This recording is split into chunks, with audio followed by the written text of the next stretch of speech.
Everyone has the question in their mind that why Angular is releasing new versions so frequently. 3-4 years back, Angular has released the Angular JS. Then after within the next 4 to 5 years, they have released near about 9 major release.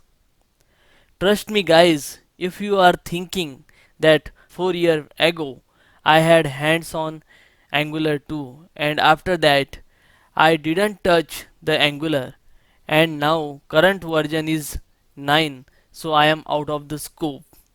If you are thinking in the same way, let me correct you guys.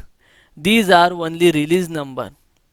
Every release comes with addition of the new features, but core or base is always same. So just you need to learn the newly added features. So going forward, we will not call Angular 8, 9 or 10. We will simply call as Angular. So this series will be applicable for Angular 2, Angular 4, 5, 6, 7, 8 or 9. So we will call as only Angular. So guys, if you can see, the Angular JS is released in 7th September 2010.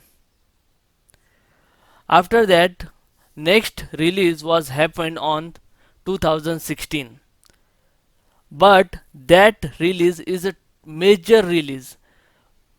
On the first release we called as Angular JS, but on a second release we called as Angular 2, not Angular JS 2, because this is the complete restructuring of the Angular JS. Angular 2 is not backward compatible with the Angular JS.